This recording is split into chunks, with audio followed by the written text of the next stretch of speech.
and dealing with conflicts, take a risk with other people. Take a risk, you know. That's really good. Because behind most big conflicts, there's a story. Yeah. Yeah. You know, something personal that made them more vulnerable in that one arena. I think it's better to be high on mercy and low on judgment than to be the opposite. That's good. Absolutely. You know? And so you take a risk and you realize you may be, I'm not saying let everybody walk on you, but on the other hand, every leader's walked on. Jesus certainly was. You know, that deal about forgive 70 times 7 in one day. I mean, that's a pretty standard thing. Yeah. Thank you very much. But people in class cases make great mannequins, but poor leaders. Wow. Wow. And so if you don't take risks and you live in this little glass house, this glass case, you'll look pretty.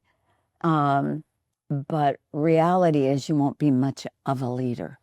Because there's always stories. There's always, not always, but 98% of the time, if somebody reacts on something, there's usually a story behind that. So let me close with a supposedly true story that I think really illustrates this. There was this man who was on a subway in New York City, and he had 2 little boys with him. They were young, and man, they were just fighting like crazy on the subway, raised their voice. They got into a fist fight, and the dad is just vegging out. He's not doing anything. And, you know, we've all noticed times where we think, want that parent do something about it.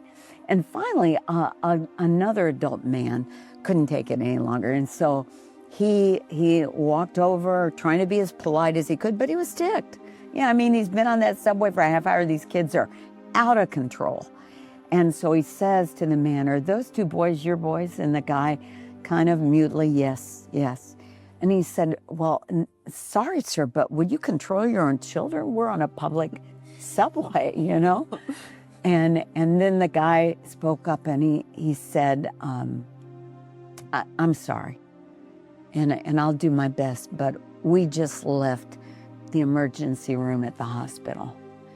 And the reason I'm a little out of it is my wife that I've been married to for 12 years, she was just in a very serious automobile accident where a drunk driver head-oned her.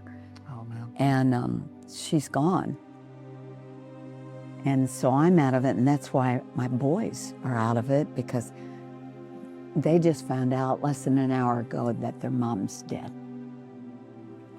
And see, when you hear the story behind the conflict situation, it really changes your view of the conflict situation. And gosh, again, I'm not saying let everybody walk on you, but when you remember, there may be a story behind the story. And so I say to myself all the time, I would rather be a person who gives a little bit too much grace and mercy, because after all, as a leader, that's sure what Jesus did. Yeah. Right. You know, he sure wasn't coming off the cross trying to get even with everybody. He was still giving away mercy to all of us.